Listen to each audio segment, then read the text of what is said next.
Quand on partait de bon matin, quand on partait sur les chemins à bicyclette. Bon, je vais arrêter là. Mais c'est exactement ce que Meeker Guerrier a fait par un beau jour de printemps lors d'une sortie à deux sur deux roues. Tout allait sur des roulettes, justement, jusqu'à ce que Meeker déchante. Et là, le bruit de la mort. Pow! Ça explose. Il y a une vitesse qui a simplement éclaté. Plus rien à faire avec le vélo. Mes aventures. Tu veux dire leur mésaventures.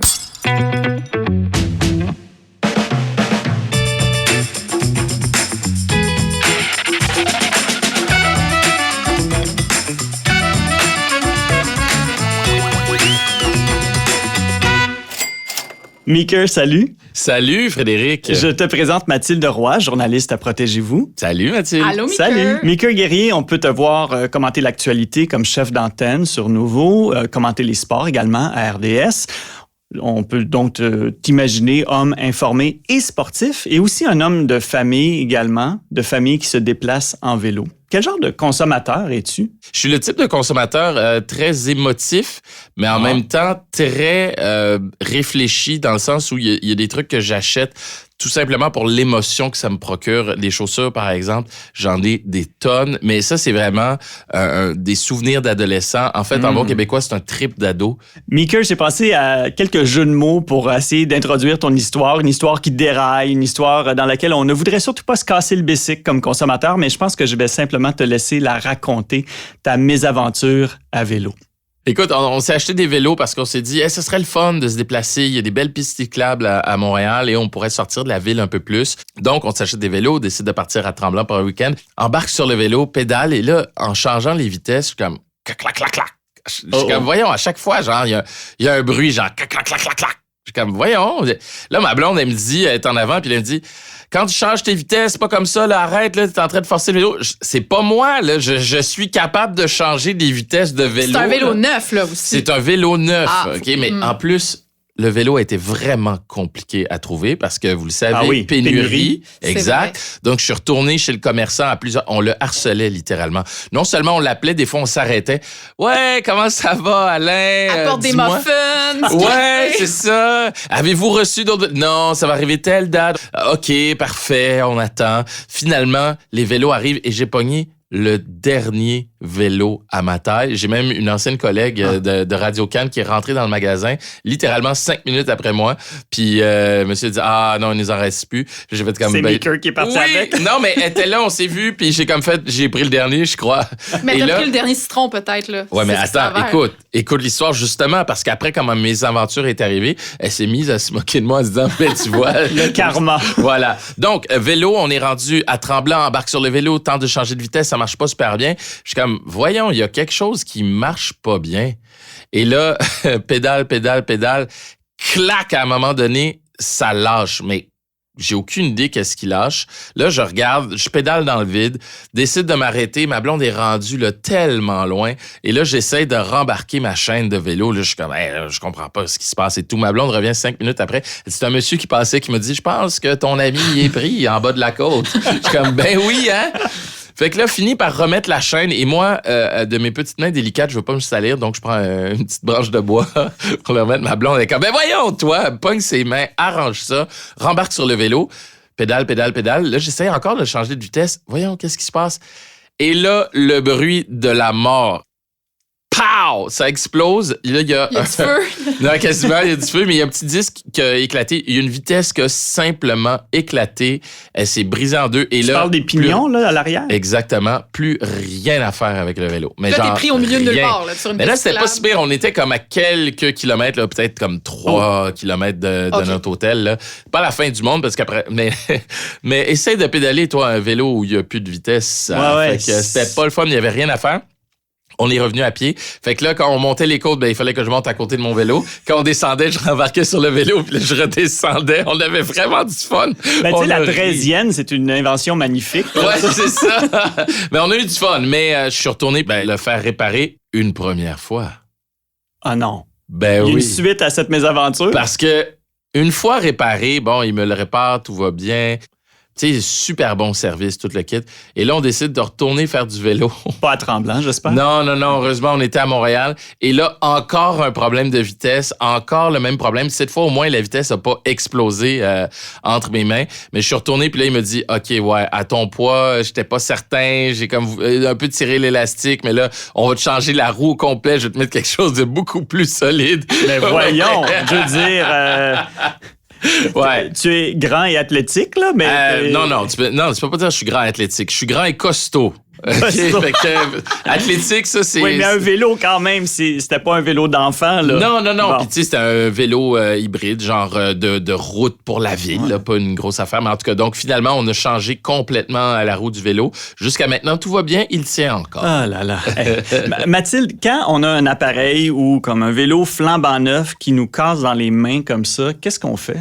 Ben, Mika a eu le bon réflexe de retourner, évidemment, chez le commerçant. Puis, effectivement, dans ces situations-là, la garantie du commerçant et les garanties légales prévues par la loi, te protègent de ce côté-là. Le commerçant doit soit remplacer, réparer ou rembourser à son choix.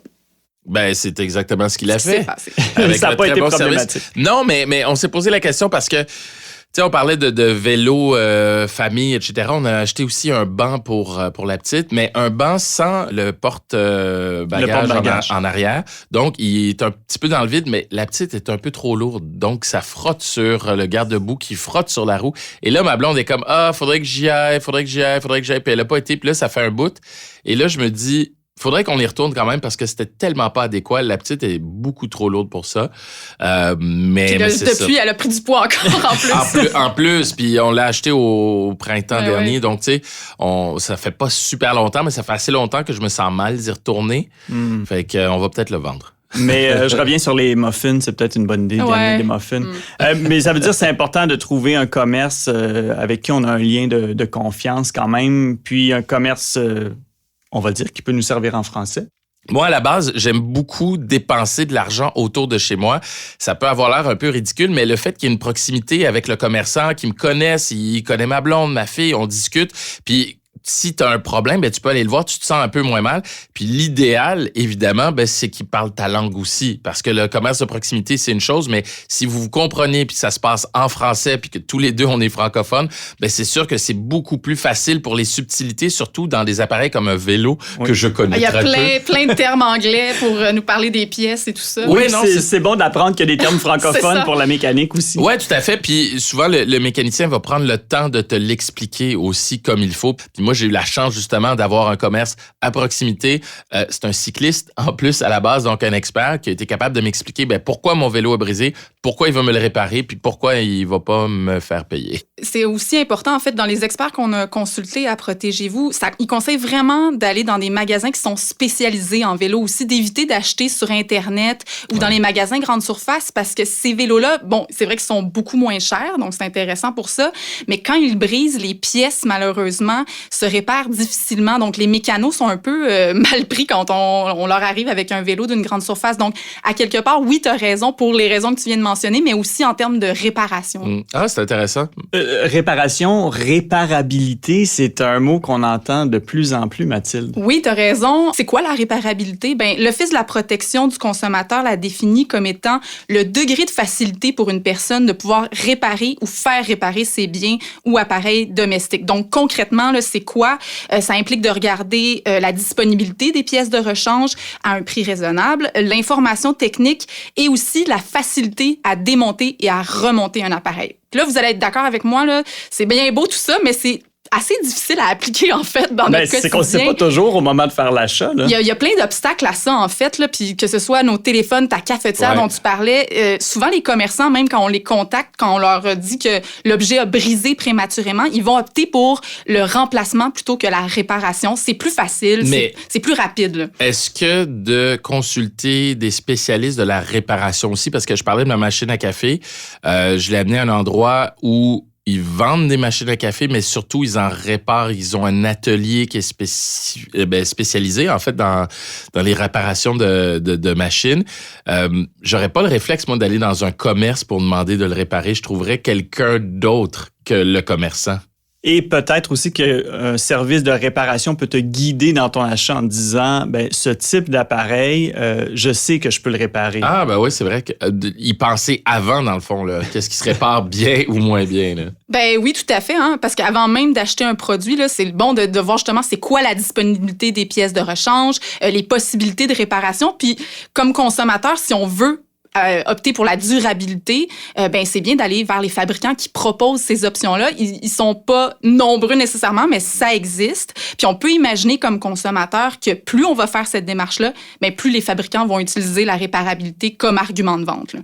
Bon, tout à l'heure, tu disais que tu avais pris une petite branche pour ajuster la chaîne. Ouais. Ta blonde semble vraiment être plus disposée à faire de la mécanique. Ma blonde toi. est gaspésienne, hein? Puis son père était mécanicien. Donc, elle, les mains graisseuses, c'est ça. Moi, je suis un intello. Bon, mais disons là, que tu voudrais travailler sur quelque chose de concret et réparer toi-même ton vélo ou quelconque appareil qui brise. Par où on commence, Mathilde? Ben, de lire le manuel de l'utilisateur, c'est déjà un bon point de départ. Dans le cas de ta cafetière, peut-être que ça t'aurait sauvé une visite au réparateur. Vérifier les garanties aussi, parce que ça se peut quand même qu'il y ait une garantie de réparation qui soit offerte. Puis sinon, ben, c'est bon, une fois qu'on démonte l'appareil, qu'on regarde c'est quoi le bris, on peut évaluer si on peut le réparer nous-mêmes. Il y a plein de tutoriels sur Internet, notamment sur YouTube, qui donnent des réponses à nos questions. Il y a aussi des groupes d'entraide sur les réseaux sociaux, notamment le groupe Tout ce qui se répare. Les gens se donnent des trucs sur n'importe quel bien de consommation, objet qui brise. C'est vraiment une mine d'informations. Si on revient à ton histoire de vélo pour tes prochaines randonnées, ben, il y a de plus en plus de bornes de réparation en libre-service qui existent au Québec, des ateliers communautaires de mécanique vélo aussi. Tout ça est répertorié sur le site de Vélo Québec. Là, tu peux voir où ils sont situés. Et si tu veux vraiment devenir là, autonome en termes de réparation, ben, il existe même des coops d'économie collaborative qui proposent des formations de mécanique vélo. Là, je vous envoie une balle courbe parce que c'était pas du tout prévu. Premièrement, Mathilde, tu sembles être le cerveau de tout ce balado. Donc, tu as bien raison. Oui. Donc, je confirme. Première question est vraiment simple. C'est par rapport à si, par exemple, je suis perdu en Gaspésie en vélo, j'ai acheté mon vélo à Montréal, il faut que je le fasse réparer. Mais il est neuf, mon vélo. Là. On s'entend dans mon histoire. Comment je fais ensuite? Parce que si je le fais réparer en Gaspésie, on va me demander de payer. Mais à la base, il n'était pas supposé briser. Donc, comment je fais pour réclamer à mon vendeur de vélo, à la personne qui me l'a vendu, qui me l'a fait, ben une compensation quelconque? Moi, je dirais, excuse-moi, dude, mais là, ça marche pas. Non, mais c'est une super bonne question, Mika, que tu poses. Tu pourrais toujours appeler, en fait, le vendeur qui t'a vendu le vélo, puis essayer de négocier. Ben écoute, moi, je suis en vacances, je suis ici pour un mois. J'aimerais ça utiliser mon vélo. Est-ce que je peux aller, donc, le faire réparer ailleurs? Puis c'est toi qui vas payer la facture. C'est quelque chose qu'il pourrait faire, mais qu'il pourrait refuser aussi. C'est lui qui décide, mais dans cette situation-là, ça serait possible de négocier. J'aurais appris au moins 2 choses aujourd'hui. Et peut-être même plus. Si on revient sur le concept du droit à la réparation, on en est où au Québec comparé à ce qui se fait ailleurs? Ben en fait, on voit que dans des pays, surtout en Europe, en fait, il y a plusieurs pays qui ont voté des lois qui favorisent la réparabilité des objets. En France, notamment, depuis le 1er janvier 2021, ils ont déployé un indice de réparabilité sur 5 catégories de produits, donc les laveuses frontales, téléphone cellulaire, ordinateur portable, téléviseur et tondeuse à gazon électrique. Donc, concrètement, là, il y a un indice, une cote sur 10 qui dit aux gens là, dans quelle mesure ça se C'est drôle répare. parce que j'ai failli faire la blague tantôt. Est-ce qu'il y a un coefficient de réparabilité qui est inscrit sur les appareils? Mais oui, effectivement, c'est super Ça aide comme consommateur, exactement. Au Québec, on n'est pas encore tout à fait là. Il y a un projet de loi, ceci dit, qui a été déposé, le projet de loi 197, qui vise justement à modifier la loi sur la protection du consommateur pour que les gens puissent justement avoir accès à des pièces de rechange, justement instaurer cette fameuse cote de réparabilité. Cela dit, je précise que Protégez-vous a mis... Ben, c'est ce que j'allais dire. Voilà, il n'y a pas de on loi. On est plein de ressources Il n'y a pas de loi, mais on a Protégez-vous, nous autres. Une chance. Écoute, est-ce qu'ils ont l'équivalent de Protégez-vous en Europe? J'en doute. Ils n'ont pas Mathilde, ça, non, c'est sûr. Ils sont pas aussi hot. Mais oui, donc, on évalue les produits, puis bon, la performance est toujours prise en compte, naturellement, mais depuis peu, on a instauré donc cette fameuse cote de réparabilité dans les critères d'évaluation. Ça a été élaboré avec Recyc Québec, puis on regarde notamment la facilité de démontage, la disponibilité des pièces, le rapport aussi entre le prix du produit puis le prix des pièces, parce que des fois, ça nous dissuade à faire réparer quand on voit que c'est presque aussi cher que si on le remplace. Donc, tout ça est pris en compte, là. Meeker, ton score de cet échange? L'idéal, c'est d'acheter un appareil qui a déjà été réparé, qui est déjà moins cher, puis qui en plus a une garantie. Ça, pour moi, là, c'est la totale. On t'en souhaite beaucoup des comme ça. Meeker Guerrier, merci beaucoup. Merci, les amis. Ce fut très plaisant. Merci, Mathilde. Merci. Je m'appelle Frédéric Chouanière, je suis en compagnie de Mathilde Roy, journaliste à Protégez-vous. On vous invite à découvrir les mésaventures de consommation de nos autres invités sur le site de Protégez-vous à pv.ca/balado ou sur votre plateforme de balado préférée. Ont contribué à cet épisode André Giraldo à la recherche d'invités, Nathalie Pelletier à la réalisation et Underground à la prise de son. Ce balado, créé par Coyote Audio, est une production de Protégez-vous. Mes aventures a été produit grâce au soutien du gouvernement du Québec.